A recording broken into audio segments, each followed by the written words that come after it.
Two friends with different stories but a common interest. To make a change and create the needed dialogue to bring awareness to infertility. I'm Paige, the surrogate. And I'm Tori, the infertile. And you're listening to Conceivably Consumed.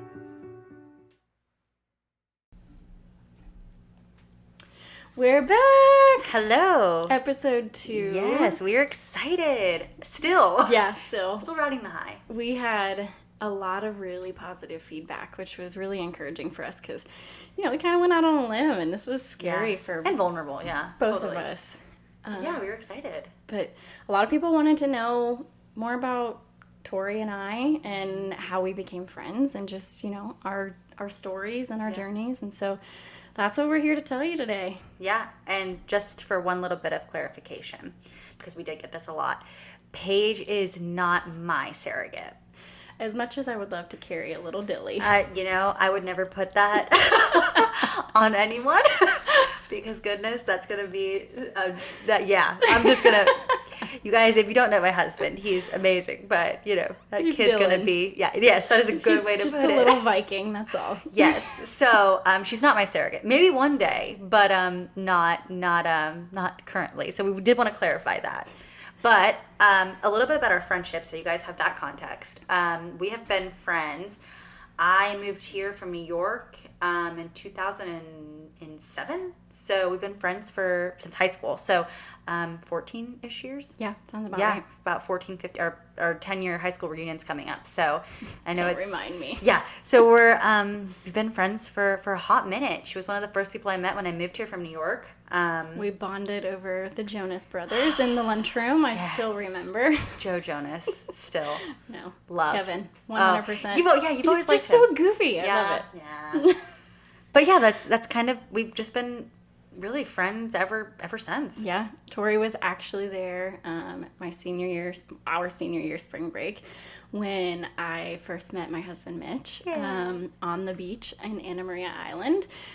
Here comes Mitch walking up in cowboy boots and he throws his towel down next to me and I look at Tori wide-eyed and I'm like, who is this? And why is he sitting with us? And she's like, that's Mitch. And I'm like, okay, that doesn't answer my question. Like, who is this? And why is he sitting with us? She's like, oh, you know him. And I'm like, no, I don't. And it took him about a year to win me over, but the rest is history. And now we have a beautiful 4-year-old little boy. Yes. 2 dogs. Mm-hmm. Pretty cool. Yeah, love it. Love to see it. Yeah. Sometimes. Yeah, and we live in Florida, both of us, so I have an amazing husband, Dylan, and he's probably my comic relief through all of this. Yes, 100%. And we have 2 little fur babies that I love more than life itself. We have Lennox and then Rue, who we just recently rescued, and she is currently paralyzed. That just happened, dear God. So she is my little baby, and we actually got her. I told Dylan after 2 years of infertility struggles, I wanted another dog if I wasn't pregnant. So we rescued Rue and gave her an amazing life. And like I said, now she's paralyzed. So she's really become my baby because she can't go to the bathroom on her own. So we wear diapers and we change them and we shit on Tori's back in the middle of the night. Yeah, that does happen. So definitely a crash course, which has been great. And then I have a cat who I can't stand. Her name is Binks. But she gave you grand kittens. Yes, my cat can get pregnant and I cannot. That's fun. Gotta laugh. We've got to find a little bit of morbid humor. We've got to. But yeah, and I have family here and family in New York. I have a great support system, and that's really about it. It's kind of, I guess, a little bit about us. Yeah, now we'll dive a little bit deeper and kind of get you in on our journeys and our stories. And as always, if you guys have any further questions after this, by all means, please, what is it called? Direct message? DM? Yeah, DM us. Direct message us. So fancy. I know. DM us. Any questions, and we'd love to, give you guys anything that you guys want to know about us. This episode, we will let you know, is probably going to be a little bit longer than what our typical episodes will be. We're going to dive pretty deep into each of our journeys and where we're currently at. So it's going to be a little more detailed and a little more vulnerable than our intro episode. But bear with us, please. Yes, but we think that that's really what's going to make everybody comfortable and connect with us, because there are just things that aren't talked about enough, and that's what we're here to do. But let's do it. Let's do it. Okay, I'm going to start with you. So, excuse me. So, here we go. I know I was one of these people, even being in the infertility community. I know there's probably a lot of people who are unaware of kind of what it takes to be a surrogate. So, tell us kind of what you're going through. What holistically, like, what is it? What is surrogacy? What do you have to go through? Yeah, so one of the common misconceptions is that it's my egg, or, that's someone else's sperm. Yeah, so that's traditional surrogacy.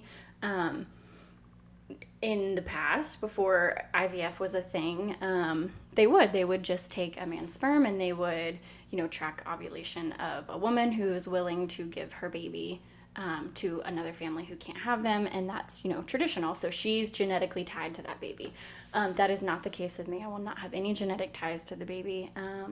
It is going to be the intended parent's baby, 100%, which is, one of the reasons that I was okay with this, because there are so many women out there who do, give their eggs and donate their eggs, which I applaud them, because so many women need them. I just don't know that I would be strong enough to do that. But it actually we started this process in October of 2020. I had been researching surrogacy for about 2 years. Like I said before, Mitch and I had kind of talked about maybe fostering or adopting. But we just really want to give Hayden our undivided attention right now. And so I asked him how he felt about surrogacy, and he was really supportive. So for about a year, I just kind of like perused, and I applied to one agency back in 2019 and didn't feel like it was the right time. So just kind of waited it out. And then October of 2020, I was on one of the surrogacy Facebook sites, and my wonderful agency had posted this family, and I read their story, immediately sent it to Mitch, and he said, let's do it. Like, we both, like, as soon as reading their story, we just felt like they, with their professions, because of the legal contracts, I'm not supposed to talk about them personally, but just because of their professions and what they do for the community and for people around them and, our country, like, we felt like they were the kind of people who deserve to have a family. Not that everybody doesn't deserve to have a family, but they give back so much that this was just my little way of giving back to them. And so the agency had me write a letter to them and just tell them about myself and why I felt connected to their story. And then we had a match meeting, and, because of COVID, we weren't able to do it in person. So we actually didn't meet in person until February, when we were like already neck deep in the process. But we had FaceTime calls, and we had a match meeting, and something really cool that happened during the match meeting that our agency said, like, she's never seen before was at the end, we just were kind of looking, and she said, okay, well, we can take some time, and you guys, think it over, and we'll decide, you'll hear something back later in the week. And we both were kind of like looking, and we were like, no, like, we want to match. And the intended parents were like, nope, like, this is it. Yeah. This is who we want to go with. And I was really nervous at first, because I asked my parents, I was like, what if they don't like me? Like, I was so anxious to meet them. And my dad was like, Paige, like, there is not a person on the planet that doesn't like you. And I was like, you don't know that. I'm sure there are some. I will vouch for that. And so it was just really cool to know that we, like, mutually felt the same for each other for this process, especially not knowing them. Like, I hadn't met them prior to that. And they're not a friend. They're not a family member. They are just a random stranger through the agency. And, which, some people are like, well, why wouldn't you do it for someone you know? And it's not to say that, maybe one day I won't, but their story just felt right. Yeah. And this is your first time being a surrogate. Yep. So yeah. Right. I think that makes sense. I had to send off all of my medical history to their RE, or, their reproductive endocrinologist. and he had to do a comprehensive evaluation of my delivery, my pregnancy, any other medical history that he had received. And then once I got medical clearance, we had to do background checks. Mitch and I had to go through extensive background checks. Thankfully, his felony didn't come through. Oh my gosh. I'm just kidding. I'm totally kidding. I'm sorry, Mitch. I'm just kidding. So we went through background checks. Sorry, guys. You have to be 100% financially stable. So if you're on government assistance, you can't do it. And I think a lot of people think that people are just doing it for the money. And that's something that really frustrates me because there is a financial component to it. But it's for your time and for you're growing a life, right? Like the things that your body goes through, like this will be my second pregnancy, your body changes, and so it's not they just make sure that you're not doing it for that reason. Like you have to be fully financially stable. And then they did a home tour, so we had to show them our home and make sure that it was a livable space and that it was up to their expectations. And then once all that was said and done, we had to have a psychological evaluation. So what that was is, Mitch and I sat down with a psychiatrist and she asked us really hard questions that she had to make sure that we really knew what we were getting into, which is great. And I think that it's one of the most important parts. And legally you have to do it, so it's not something that anybody can bypass. But I mean, she went so far as to asking Mitch, like, there's a chance that she can die during childbirth. And she said, are you still okay with her doing this? And he took a second, he looked at her, and he was like, we're not going to live our life in fear. She could die driving to work. He said, so we're not going to forego. And he said, if she's still comfortable with it after hearing that, and she knows the risks, like if she's still comfortable with going through that, he said, we still want to help this family. Like anything could happen. I mean, I could eat some bad fish and die of a parasite. Like, could choke on it too, I could choke on it. Yeah. You eat as so, fast as I do. Yeah. Absolutely. Yeah. So, but I'm sure there are people out there who don't think of it that way. And so I think that aspect is really important. But just for us, we knew what we were getting ourselves into. We had researched for 2 years. I knew that there was that chance and that possibility, but we want to help. Yeah. We want to give someone and that gift. Because you're going through this, like injections, medications, you have to do everything. I think and that's another misconception probably, is that, you're literally basically going through almost like an IVF cycle. It is. It's the same. It's the same exact thing that any woman would go through for an IVF round. And so I went through a saline sonogram and a biopsy, a sonohysterogram, where they put me under to, look at my uterus with a camera. So, I've gone through a lot. I have pictures of my uterus if you ever want to see them. Yeah. They're framed in Mitch's office, actually. Just kidding. But so, we go through a lot and you have to sacrifice a lot of time. And, but I feel like it's so worth it to give up a little bit of my time to give somebody, a child. Yeah. And, so right now I'm in my mock cycle, which just means that, because the intended parents only have one embryo, they asked me if I'd be willing to go through the entire cycle of medications. And then at the end, which is Monday, they'll do an ERA. I'm not going to pretend like I remember what that stands for. So many acronyms. It's okay. But basically, it's a biopsy of my endometrium, and it will tell the RE exactly when the right time to transfer the embryo is going to be. In June, whenever, if we need more progesterone, less progesterone, it's just going to give him a really comprehensive, in-depth look into the perfect timing for that transfer since, we're so limited. Yeah. But, speaking on having one embryo, one thing that when we were doing our psychological evaluation, we had to do one with the intended parents after Mitch and I had ours. And the psychologist was like, talking to the intended mother, and she said, so, if this transfer fails, like, do you have a plan for after? And something that the intended mother said that really stuck with me is she said, I feel like we're disrespecting this journey if we already have a plan for when it fails. And that was really deep to me, because we are going to do everything in our power to hope and pray and put into the universe that this is going to be successful for them.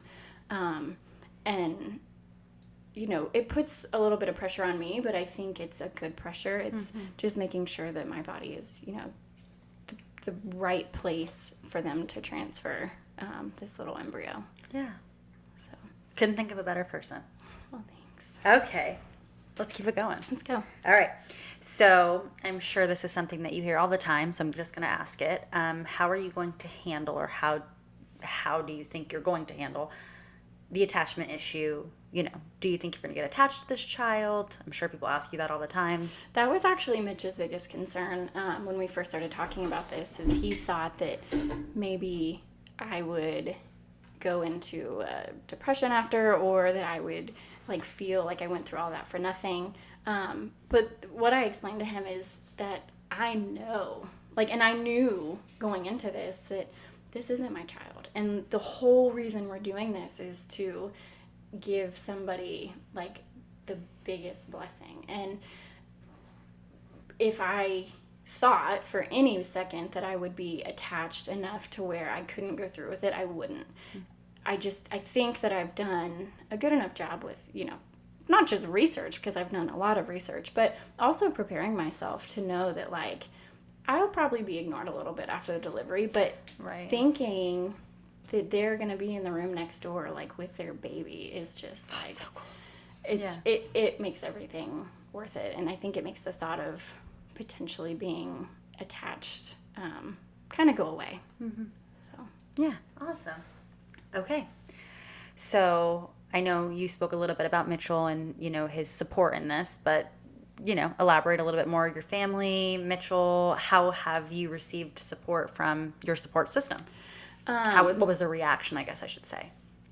Mitch was extremely supportive from the beginning. The only thing that he ever asked me was if I thought I would be attached, and that was his biggest concern.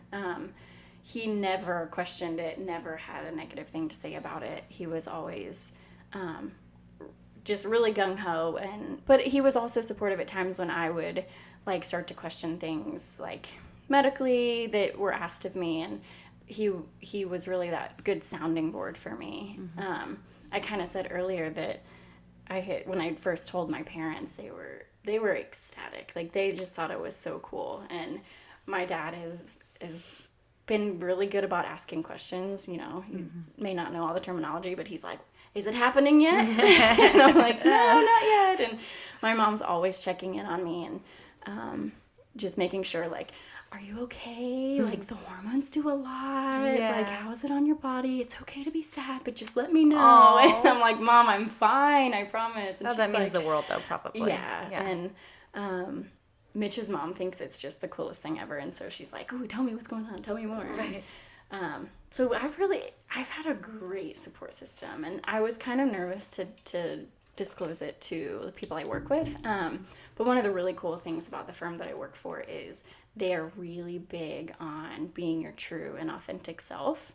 And so that kind of helped me decide to share it, because a lot of people say, don't say anything to your work until you're pregnant and this and that. And I was like, I don't want to be like that. I feel like they respect me enough and I respect them enough to disclose my journey. And they've been so supportive. A lot of them have listened to the podcast already and are asking and, subscribing. And so that has been really, really exciting. Yeah, and so many doctor's appointments and having to go, and goodness gracious. And it's so many things are timed. I think that's another thing. So it's I know with my boss, sometimes I have to give her, even today I was like, hey, I have an appointment next Saturday. I'm not going to know in my follow-up appointment's going to be till that Saturday. It might be Monday. Like, you have to, I mean, it's helpful when they're kind of in the loop, right? So yeah. And so I work for a professional services firm, so we do taxes, and the RE was like, can you come in on April 14th? And I was like, I hate to say, I'm like naturally a yes man. Yeah, and I of was course. like, that's the day before taxes are due. I was like, no, I can't come in. I'm so sorry. And they were like, that's okay. Like, we'll just push everything out a week. And I was like, oh my gosh, thank you. Like, I hate saying no. Of It course. like was painful, but we made it through tax season. So almost, we have 517, but that's whatever. All right. We're going to keep going? Yeah. Okay. So I know this is definitely probably a thing, but has anyone said anything to you or maybe crossed a boundary during this process that's maybe either upset you, kind of, maybe gotten under your skin a little bit? I don't think anybody has been hurtful. I think a lot of people don't understand how I could do it. I remember telling one person, and their response was, why? Like, it was almost like, why would you? But like, I could never do that. And I was like, okay, well, that's why you're not doing it and I am. And so people just don't understand it. And that's okay. I don't expect people to always understand it. But I just don't let them get under my skin. Like, they really don't bother me. But I think that's really it. Everything has been really positive. People are more intrigued. Like, they just don't know enough about it. There's just not enough information. Yeah. And like real, like easy to read. Like, sometimes you Google stuff, right? And it's like, what the heck did I just read? Right. Like, what? My brain hurts. I have to go lay down. But yeah, so it's probably nice that it's a real person really talking to you. Yeah, and I can kind of put it out in layman's terms because I've had to right. ask people to put it out to me in layman's terms. So I know we keep kind of, going back and forth, but common misconception, a big common misconception with surrogacy that you've noticed. Yeah, that one, that it's mine and that I would be giving it away.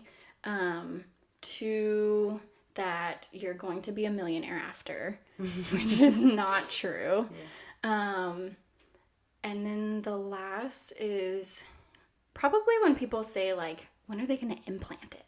And I'm like, if it was as easy as implanting it, like, I would be pregnant. And right. So I'd have to explain, like, they are transferring it and hoping that it sticks to my uterus. Like, there's a chance that they'll put it in there and it's just going to float around and not stick. And so I always try and nicely correct people and just explain the difference between implanting and transferring. Yeah, the more you know, right? Yeah, I mean, and it's just like, I'm just educating people. I'm not like, how dare you say, implant it. God, get your dictionary, right, like, Karen. Right, I know. No, but I think those are probably the most common. Yeah. So, thus far, what's been your biggest struggle? I'm sure there's going to be, down the road, probably more, but, at least right now while we're still in this phase. There haven't been too many struggles. It's just a lot of time management. So far, the last 3 Tuesdays, I've had to drive 2 hours to the clinic to be monitored, and I'm there for 15 minutes. So I drive 2 hours, 15 minutes, and then drive 2 hours home. And, I knew going into this that the clinic was farther away, and that's fine. But I think just making sure everybody knows that, hey, I'm going to be out of office for a couple hours on a Tuesday or, whatever. Just managing the time has been the hardest part, and it really hasn't been hard. Like I said, work has been really understanding. Yeah. And I kind of enjoy having 2 hours to myself. Oh, I bet. So listen to whatever you want. To myself, yeah. But that's probably that, and I had a couple really bad side effects to Lupron when I first started it, which is an injection into my stomach. I had a really bad migraine for probably 2 days. But once that was gone, it was fine. Ready to rock and roll? Yeah. So, and I don't know if you can answer this because of, legality and stuff like that, but how do you handle a situation where maybe the family or has the family asked you to do something that maybe you're not comfortable with?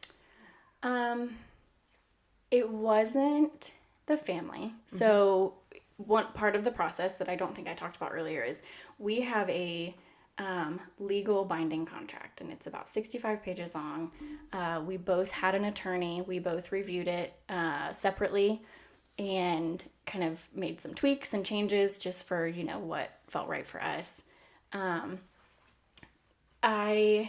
There was a part where they would test for a certain, autoimmune or some sort of cell. And if it came back positive, they wanted me to do these infusions. And something almost like breast cancer, like if you check like the BRCA gene kind of thing? Kind of, yeah. Okay. Yeah. Just putting it, trying to, yeah. So it was like if you came positive for a certain thing. Yes. Okay, got it. And I wasn't fully comfortable with that. But, my intended parents were extremely understanding. I set up a call with the RE and I just said, hey, here are my concerns. Like those infusions are not necessarily, they're still kind of experimental. They're not really board certified. And so I was like, I'm just not comfortable with it. And he said, well, your cells could come back negative. And I said, yeah, but if they come back positive, I don't feel comfortable doing that. And he was like, that's fine. He said, you don't have to do it. Like he said, I have no belief that would come back positive for you. He said, and typically this is something that would be done with a woman who has had multiple miscarriages. Like it's a last resort. We would just try this and see if it helps. So it was really nice to, one, have the intended parents who were very much on my side, and they we don't want you to do anything that you're not comfortable with. And two, the RE listened to me and listened to why I was uncomfortable and agreed with me.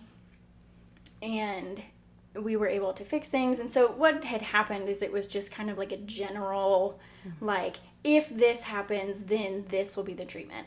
So it wasn't like anybody had specifically asked for it to be in there. But again, I had to be that advocate for myself and say that I wasn't comfortable doing it. And they, nobody had any issues with it, and it was... And I imagine that was hard for you because I know, like you just said, you're a yes person. You're a yes man.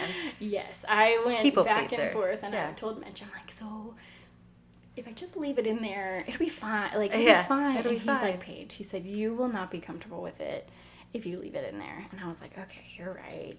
It's fine. And so I'm glad that I said something because they were like, we support any decision that you make. And same with the COVID vaccine.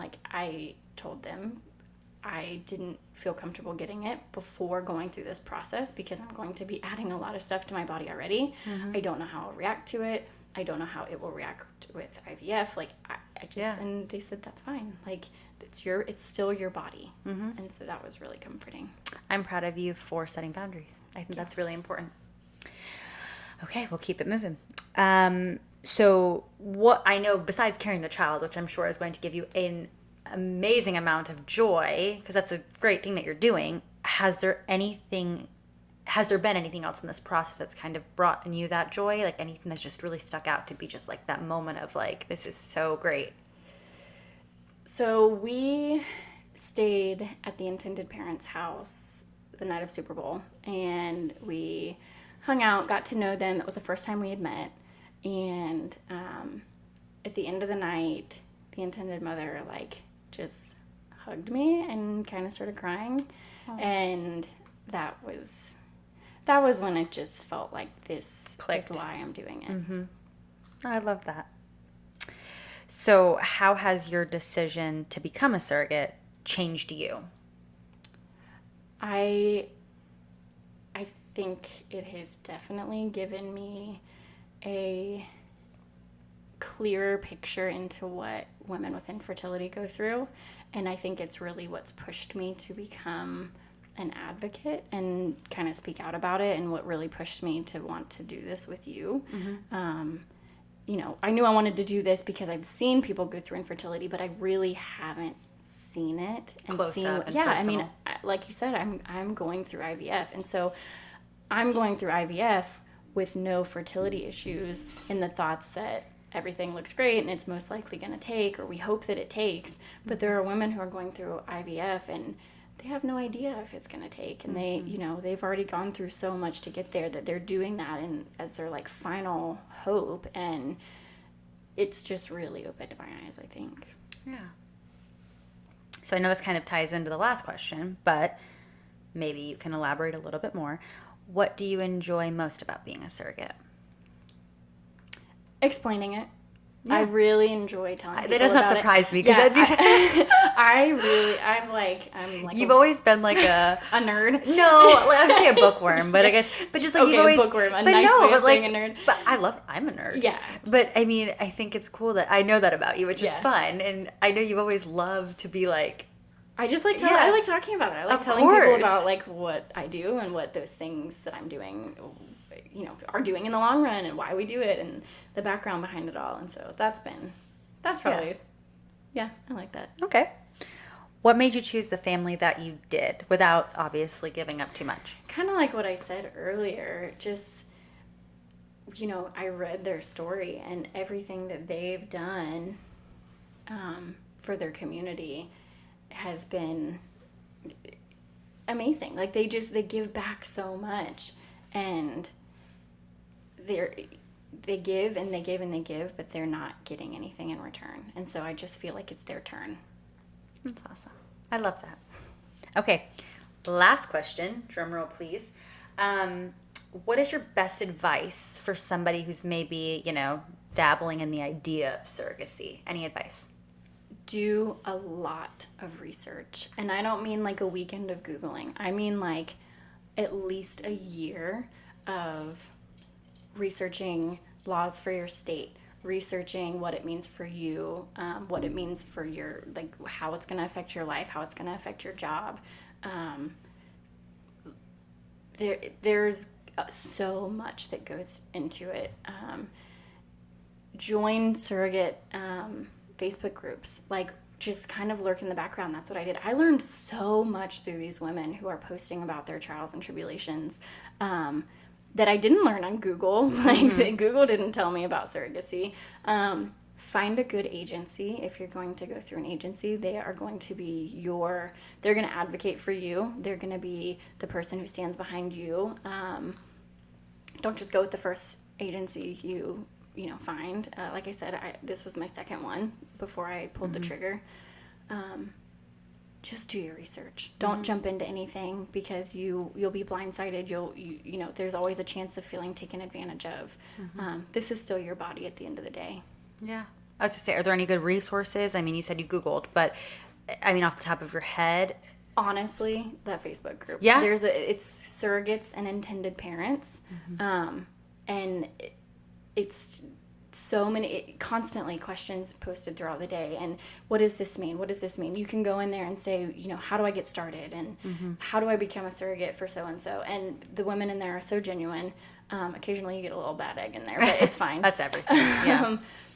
That's where I learned so much more, and that Google didn't tell you. Google tells you you have to have a background check, you have to have this, you have very to have that. Generic bullets. Yeah, but the women in there are like, the RE said that he noticed this in my history, and my OB never told me that happened during delivery. And so just do your research. Kind of take your time. Don't jump into anything. You don't have to pick your first family that you see. You can wait. If you guys want any information that Paige just talked about, any of those resources, anything like that, please DM us. We'd be happy to, at least, or she would be happy to point you in the right direction if you guys are interested in anything we just talked about. Absolutely. I'd be more than happy to share. Yeah. So I have some questions for you, Tori. Let's do it. Are you ready? I think I am. Okay. Well, I'll do my best. I'll say that much. You'll do fine. Okay. Can you kind of tell me the timeline of your journey? Like, from the very beginning to... So when I met my husband, we both, from the beginning, I mean, when we met, we were like, we've always been really good with kids. Both of us that was like a first date question, was like, how many kids do you want to have? And as we get older, that number kind of keeps dwindling a little bit, just because of our age and life and all that stuff. But we've always wanted to be parents. So we got married, and on our honeymoon, I was ovulating because I was already tracking all of that. And we were like, we are trying right now. Like we're doing it, and we're excited about it. So we started trying immediately, and we got pregnant pretty fast our first time, and that obviously ended in miscarriage.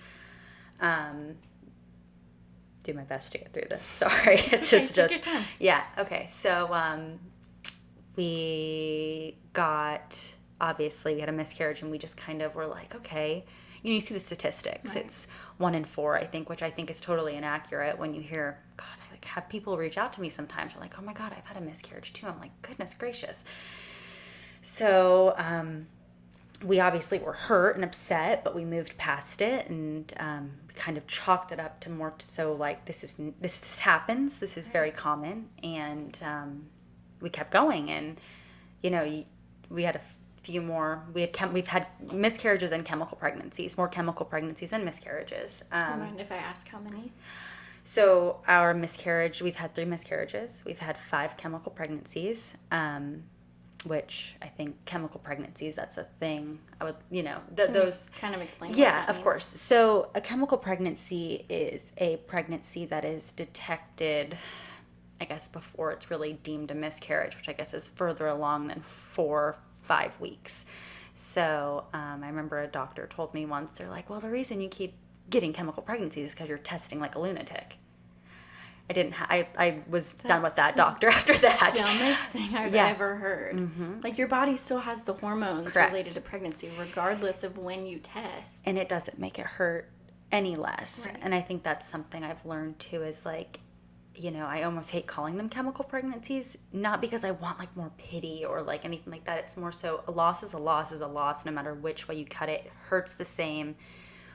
I almost feel like, I was talking to a girl recently that was like, well, I've never had a miscarriage, and so I feel like I can't, I can empathize for you, but I can't empathize with you. And I was kind of like, no, I mean, I feel like it hurts just as much, like sometimes when you like pee on a stick, because now, I mean, we were consecutively getting pregnant pretty frequently for about our first almost 2 years of trying. And then within this last, like, a little bit before COVID, so a little bit before 2020, we stopped getting, I haven't gotten a chemical pregnancy, a miscarriage, anything. I haven't gotten a positive on a pregnancy test in, a hot minute.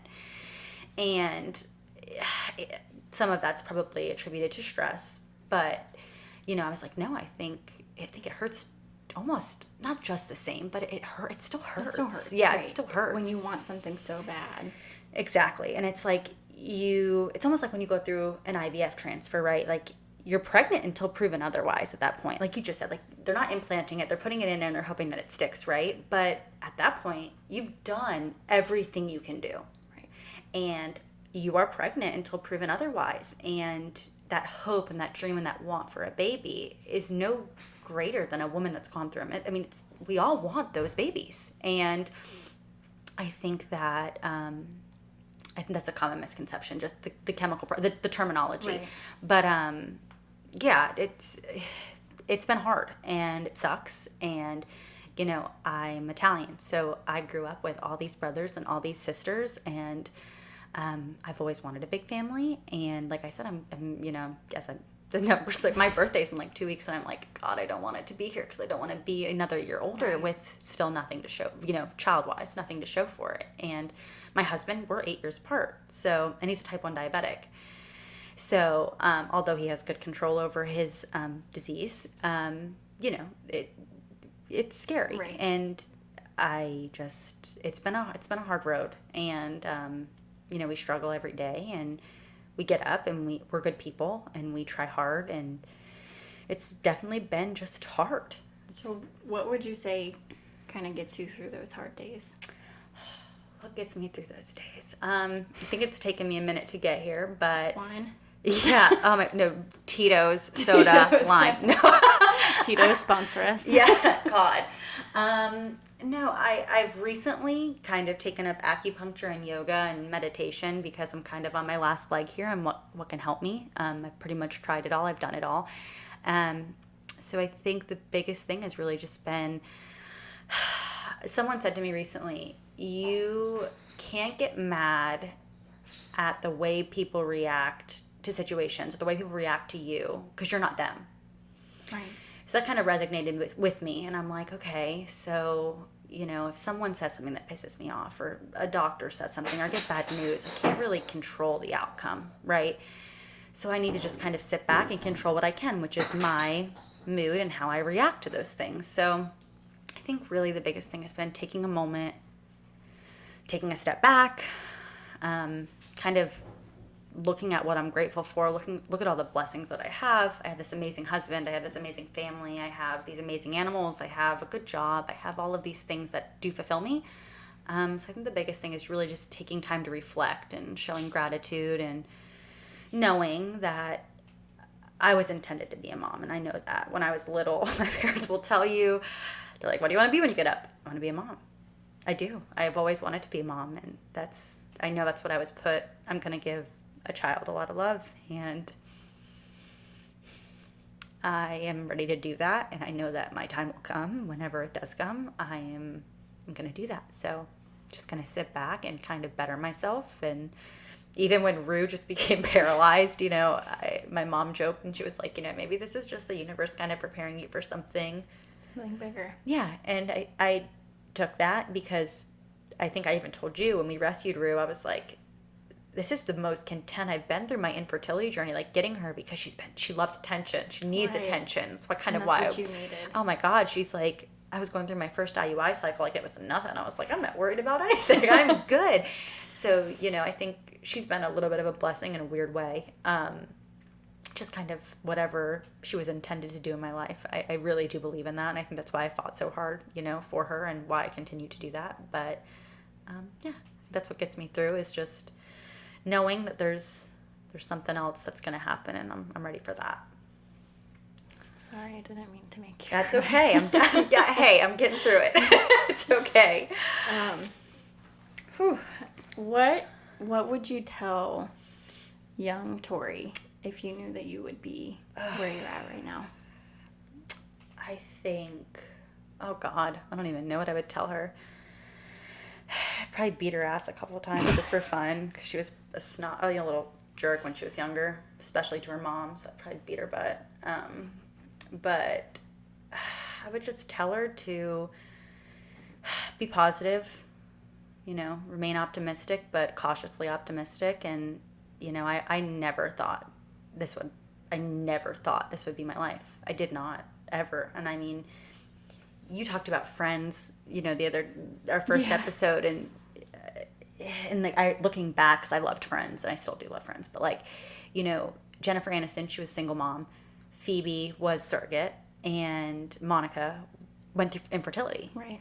Which I think is really cool that a show before this time, when it wasn't so prevalent, they did all of those things.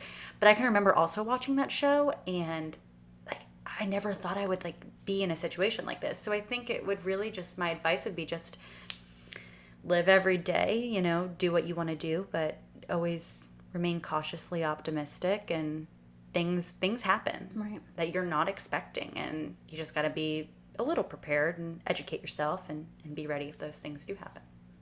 But know that it's okay to still break down. Yeah. You don't have to be strong through it all. Old Tori, current Tori still needs to probably hear that, but yeah, I'll tell both of them that. Right.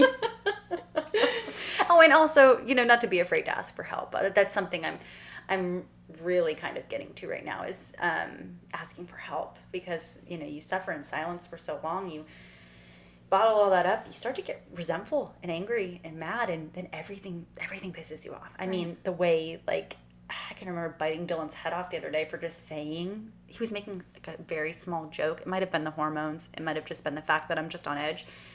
He said something so jokingly, and I just, bit his head off. And that's not right, because he's literally my backbone. I mean, I would not be still standing here if it was not for him. So I think just really asking for help, being very vocal about what you need in those moments of struggle. That's very important. So kind of leaning on that, how has this affected your marriage? Yeah, it's definitely been, hard some days. you know, I hate to brag about my marriage, but when Dylan and I, me and Dylan have always we have a very strong foundation. And I'm very proud of that because I never thought I would have that. Not in a million years. But there's days. You know, every marriage has days, but you add infertility on top of the normal day to day. You know, you fight with your husband about, you know, and just normal. You didn't put your socks in the hamper, and after 10 days, that's gonna piss someone off. But you know, and then you know you have like the finances and the house, and there's so many things. But then you throw like this bomb of infertility on top of it. Yeah, there's days where we don't it's hard. I mean, it's there's definitely been days where we just get into these fights, and it's like, shit, this sucks. Like, and it's really what it stems from is we're both just hurting. We had, I'll be very honest, we had a disagreement, our first IUI, when it failed. And I had to go to work that day. I was in the office that day, and Dylan was off that day. And so we found out like 7:30 that morning. And I had to get ready and go to work, and he got to stay home. And that's not his fault. Right. But in that moment, I was just like, God, I'm just mad. I was just mad. Yeah, exactly. Because I got to see people and put a smile on my face, and that sucks. And he and I, you know, we talked about it that morning as much as we both could get through. And then we hugged and we kissed and we told each other we loved each other, and we went to work. But, you know, the rest of the day was kind of quiet. And, you know, we got home and we talked, and I was like, you know, you didn't really talk to me that much today. And I'm going through something. And he was like, I'm going through something too. And I was like, holy crap. Right. Yeah, you just lost, like, your hope was on the line. And I didn't take that into consideration. And that's shitty because, yeah, my body is the one actually doing this. And it's you too. And I felt like a piece of crap after that, obviously. Yeah, but you can't hold yourself. Correct. I mean, yeah, it's how you're coping. Like, it wasn't intentional. Correct. And Dylan knows that. He does. And, you know, when the second one failed, we did a lot better that time, you know, coping together, and a lot better. And that's where communication, I mean, because at that point he knew what you needed. You knew what he needed. Yes. It's just kind of like marriage. When you first marry someone, you don't know how to communicate with them because, you know, boyfriend and girlfriend stage is great because everything about each other is phenomenal and their shit doesn't stink. And then you get married and you're like, that really annoys me about you. Like, yes. I love you so much. Why do you chew so loud? But I can't stand that you leave your dip bottles everywhere. Yeah, absolutely. So. Yeah, but we're, you know, it's a learning curve for both of us, and we're, again, something we never thought we'd go through, but I could not think, and I tell Dawn this every single day, could not imagine going through this with anybody else. So I'm very happy to be, if I was stuck in this freaking shithole of a situation, there was not one person I would rather have next to me. So. Oh my gosh, it makes my heart so happy. Yeah. So some people might not know that you were a competitive bodybuilder. So you put your body through a lot, and you kind of went to extremes at some points. Do you think that any of that could have, and please don't take this No. you know, saying that you've caused this. Yeah. It's just a question. Do you think that it could have any relation? So yeah, that was my first question when I first started diving into, you know, our infertility stuff. That was the first thing I kind of started every appointment with was, I used to be a bodybuilder and I lost a lot of weight, and I did all these shows, and I didn't have a period for a year and a couple months. So I was like, that was my first thing. And I remember, where I used to work, there was a girl that once said, like, you're not going to have kids because you're going to have trouble having kids because you put your body through this. And I was, you know, young at that point. Right. I was like, no. And then this started happening, and I was like, holy crap. Like, what's going on? This has to be, you know, something, because I know when your body fat gets to a certain percent, you know, that can cause issues. So, you know, that was my first question I asked, and every doctor kind of, you know, before I went to an actual fertility specialist, this is when I was just still going to an OBGYN after we'd been trying for a little bit, and we had the miscarriages and everything, and I was like, something's weird. And they did a full panel and, you know, all my hormones and all that, and they kind of gave me a very generic answer like most of these doctors do. But when I got with my clinic that I'm with now, I was with the fertility clinic before the clinic I'm with now. They were just terrible. But the clinic I'm with now, it was the first question I asked my doctor, who I love. And she was like, no, absolutely not. Good.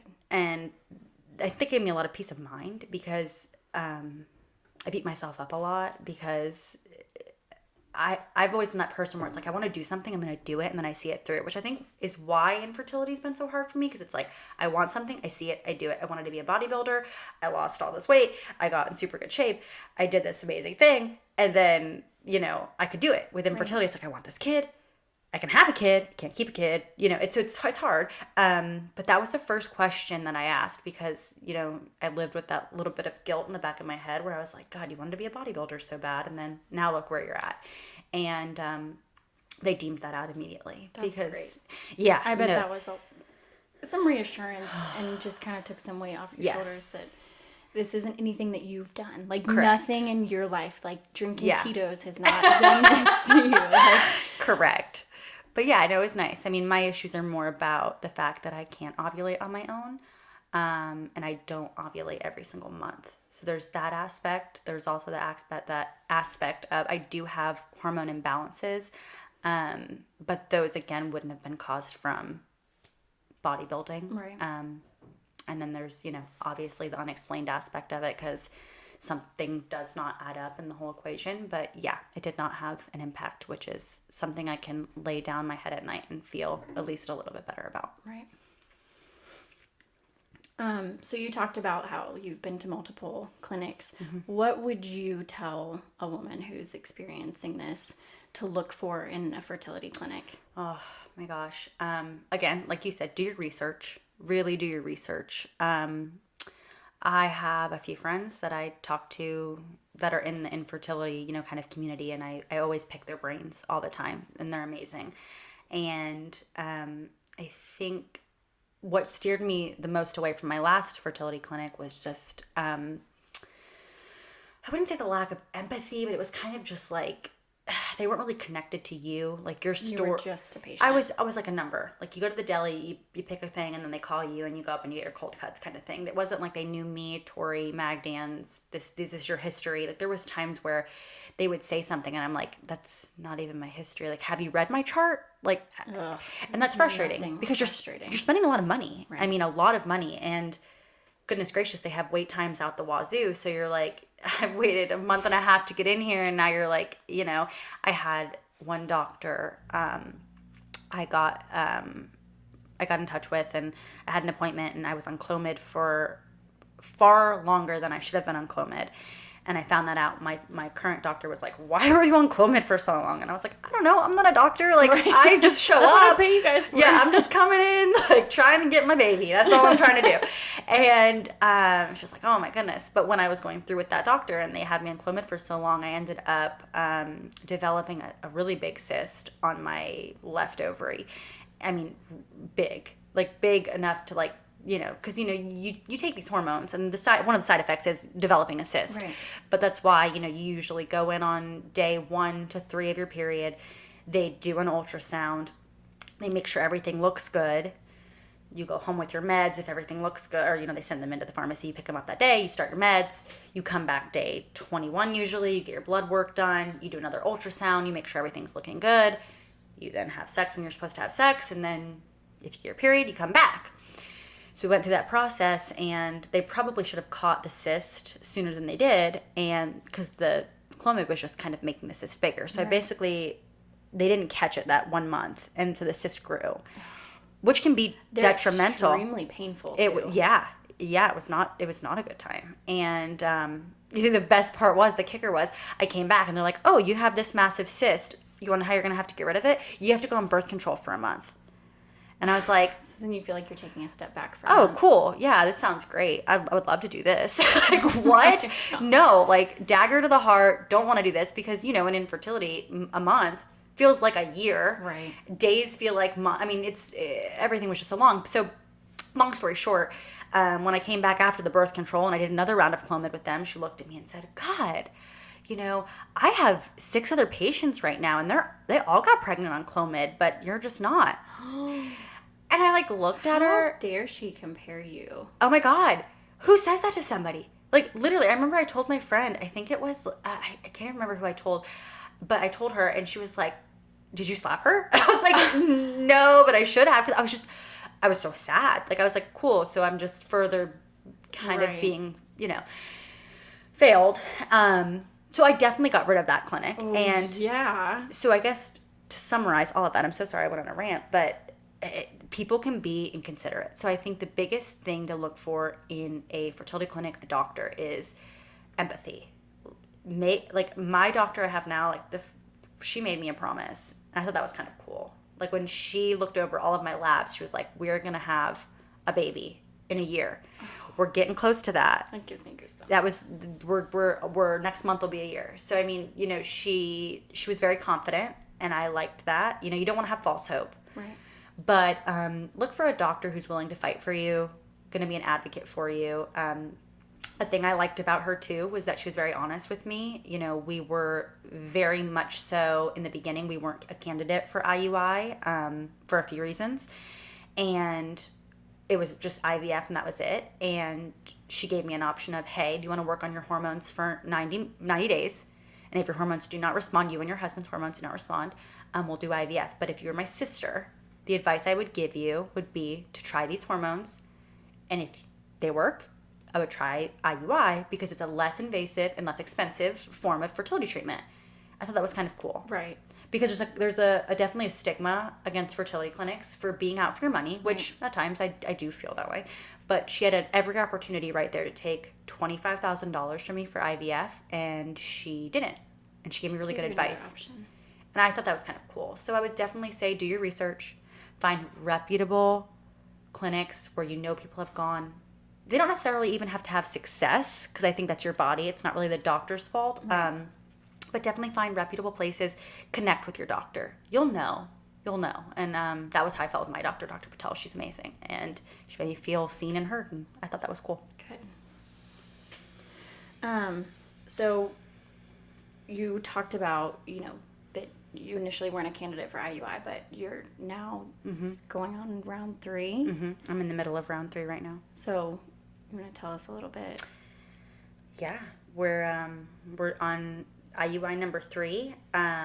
It's a very simple, I feel, procedure in comparison to IVF. It's really just you go in on day 1 to 3 of your period. They check you out, make sure you're good. If you're good, they call in some meds for you. You start those. I'm on 2 different meds for 5 days for one, 8 days for another. And then I go back this Saturday, actually. So you go back, kind of around when a woman would normally ovulate, so somewhere around 14 days. And they check you out, and if everything looks good, you do a trigger injection that night, and then you're back in the office anywhere from 24 to 48 hours later, where my husband goes in that morning, and they take a sperm sample from him. They do a wash on the sperm, so that's really just kind of getting everything good to go. And then I show up 3 hours later, and they take a catheter, put it up there, inject it in me. I lay there for a little bit. I go home, and then I endure the glorious 2-week wait. And I have very low progesterone, so they have me start progesterone about a day after I do the procedure. So I do a vaginal suppository of progesterone every night until I get a negative on my test, which would be 2 weeks after that. That's about it. But we're on a positive. Or a positive. Yes, I know. Yes. Or a positive. Yes, but yeah, we're on round 3 right now. We're hopeful because this is our last round of IUI before we start IVF. We already, we're cautiously optimistic, like I always said, and it's hard because my husband, he was on hormones for a little bit because it's a whole nother, we could talk a whole thing about that, but long story short, now has like super sperm. They thought he had like a pituitary tumor, and his hormones were all wonky out of nowhere, so they put him on HCG. So because of that, he has a very high sperm count now. So we're going into these IUIs with 55 million sperm, which is a lot of sperm. That's That's post-wash. Like pre-wash is like 100 million sperm. Like it's crazy. So a lot of little Dylans. it is a lot of them. A lot of those little a lot of those. But yeah, no, so, I think that's, I guess my thing thus far has been, if we have that many sperm, there's something else that needs to be controlled. But I'm glad that we went through the IUI route, because that means that we really are checking our boxes. We're doing every step, because IVF's expensive, and we're not balling. We're trying, but no, we're just, $20,000, $25,000 is a lot of money for IVF right now. So, we tried this, and we are cautiously optimistic, but my fear is that, maybe there's something else, like I said, that needs to be further controlled, because with that many sperm, something should be happening. So we are already booked for our first IVF appointment, which is May 28th, day after my birthday, which I think is a good omen. Yes. So, hopefully IUI number 3 takes, but if it does not, we are ready to start IVF May 28th. So does anything scare you about the possibility of IVF? Nothing scares me. I think the only thing that really scares me is like the finances. Yeah. It's scary. It's just, it's not just chump change. Yeah, no. And you're spending all this money and that's another common misconception is, IVF is not a guarantee of a baby. Right. IUI, like none of these fertility treatments are guarantees of baby. Surrogacy isn't a guarantee of baby. It's a chance. It's a chance to have a child. Right. And I think the chances are high, which are good. But we've endured so much loss, so I think that scares me. To spend all this money and then look back and say, holy crap, what do I have to show for it? So, luckily, like I said, I have a really good family, an amazing dad who, is supporting us, to try to, be able to help us do this, right. Which means a lot to me. Because, you get to this point where it's like a dead end and you're like, fuck, this is my last shot, or not my last shot, but it's I want a baby that's mine, and to have family to sit there and say, we're gonna help you get through it. It's kind of great because it's stressful, and the biggest thing they tell you is don't stress, right? And I'm like, cool, because I'm about to go $25,000 in the hole, like. It's scary, and those things scare me. The drugs don't scare me, the meds don't scare me. I think it's the financial burden, obviously, but really just coming up shorthanded is you put all this hope in, and if something doesn't go wrong, and it's crushing. So. Okay, so. Oh gosh. I know you had mentioned earlier that someone you had previously worked with crossed a boundary. Has anybody else said anything to you? Like, I know you just said that you want a baby that's yours. Yeah. Like, has anybody ever said something stupid about adoption? People say stuff all the time. I mean, I've definitely grown a thicker skin as the years have kind of trickled on. I think the biggest thing that bothers me is you're young. Like, you're young. Don't worry about it. And it's like I said earlier, my husband's 8 years older than me. He's a type 1 diabetic. Like those things live rent free. Like those live in my head, right. And I don't think it matters your age. Like if I want a baby, I want it, right? And it doesn't make me feel better that I'm young. Like right. I'll be 28. I mean, a woman's egg viability and the quality of their egg, goes down every single year. That's scary. It's a scary freaking thought, and I am a very big advocate for if you want it. It's your life. I don't pay your bills. Right. And you want that? Go ahead, girl. You get that. Like it's not my place.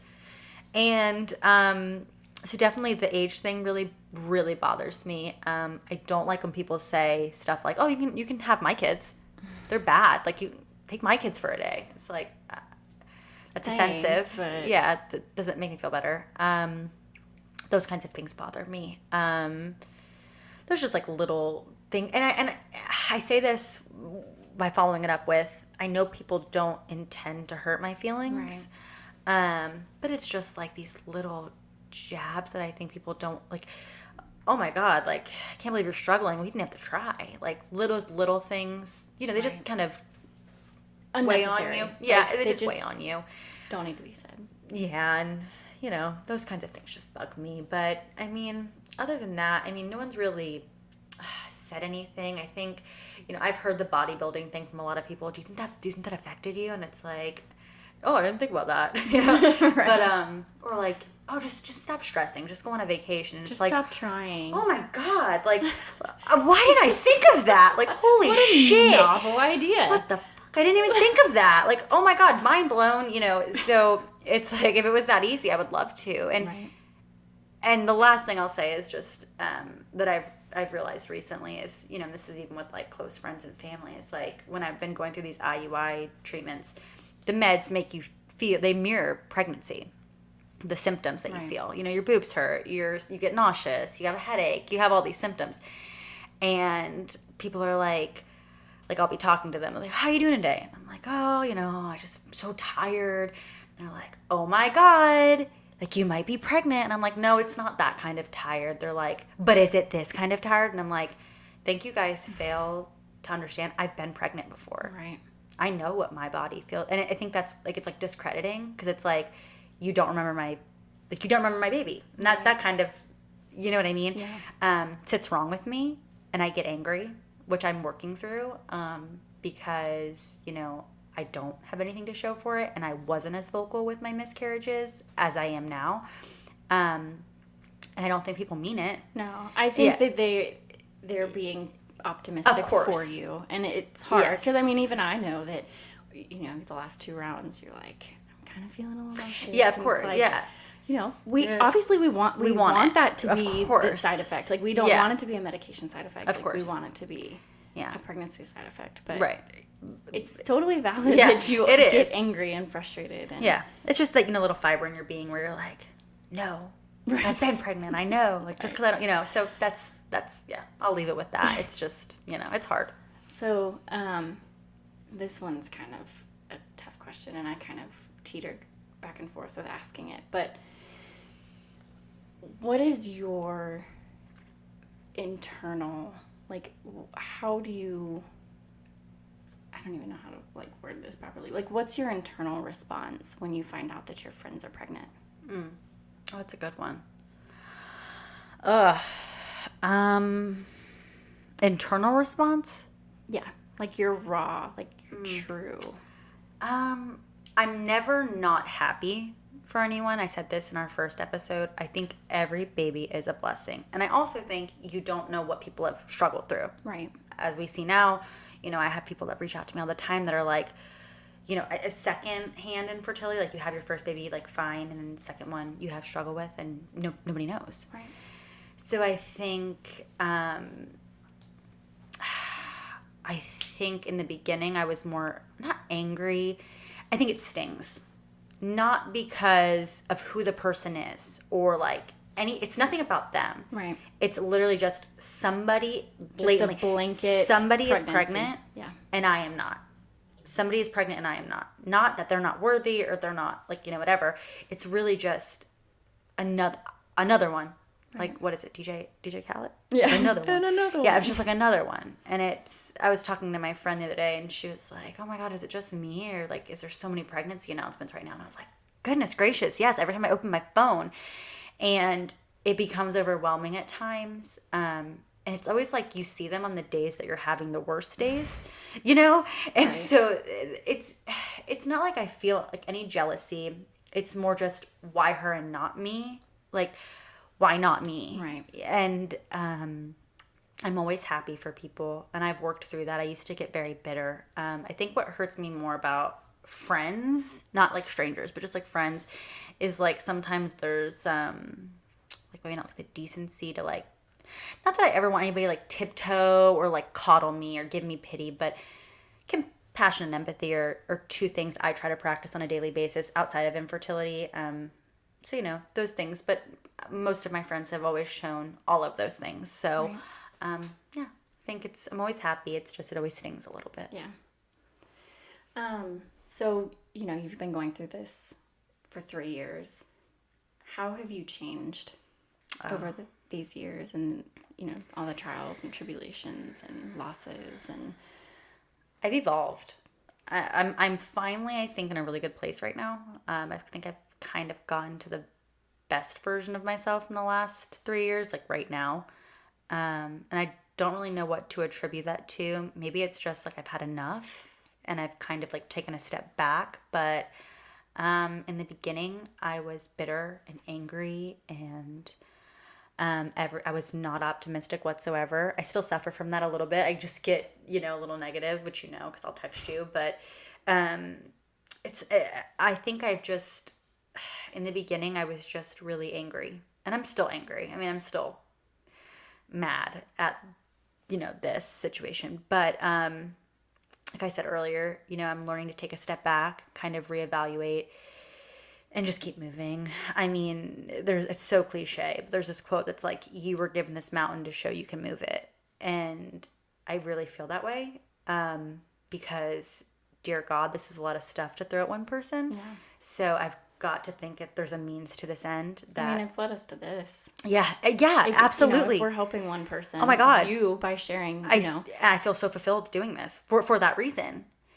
And I don't know. I definitely have, I've developed, anxiety since becoming infertile, and that's been difficult.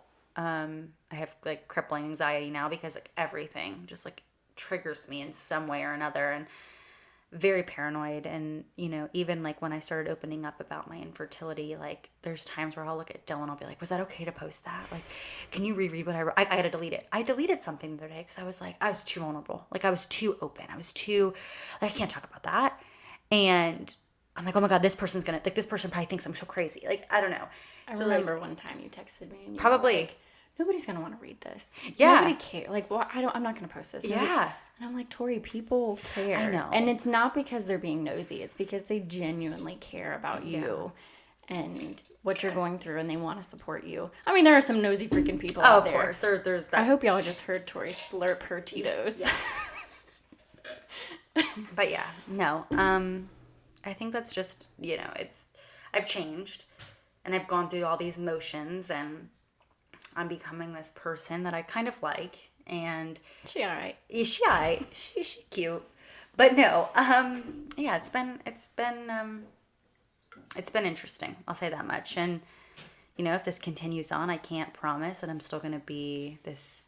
I'm finally in a place of optimism, which I kind of like, because things are moving and rolling, right. And I can't promise that I'm going to be this person in another year if we're still sitting here. But yeah, I think just I am changing, and infertility has 100% changed me, and I don't necessarily hate it. I don't love it because I'm I have this kind of chip on my shoulder all the time. Right. But I'm learning to let it go the best that I can. Yeah. So I think that's important. Well, you got a lot of cheerleaders in your corner. I know, and goodness gracious, am I fucking grateful. Well, those are all the questions that I had for you tonight. Only a few tears. Only a few tears. Wow. Only a couple Tito's chugs. But we've got some really cool things on the horizon for this podcast. Oh, yes. You tell them. Okay. So next week we have a guest, our first guest. We reached out to our friend. Her name is Jade. Her husband's name is Matt. And they have been through a very difficult journey in starting their family. Their story was definitely one that stuck out to us. I'm trying to cry. They've gone through it. They've gone through it. And then some. And then some. More than anybody deserves. Yes. And Jade still remains, and Matt still remains so optimistic. And we are honored and we respect the hell out of them for her for being able to come here and share her story with us on this platform. I'm grateful. Oh my God. Super grateful that she has agreed to come talk to us. Yeah, and share her story, which is definitely one you will not want to miss if you have been through IVF and loss. So please, by all means, tune in next week. We're going to be hoping to post once a week, so we'll be having her on next week to share with us. Can't wait for you guys to join us then. Yeah, and if you guys have any other follow-ups, questions, feedback, by all means, please shoot it over to us. But until then, our handle is conceivably consumed. Yes. I forgot that last time, so Tori covered me. But yeah, until then, keep fighting. Keep fighting.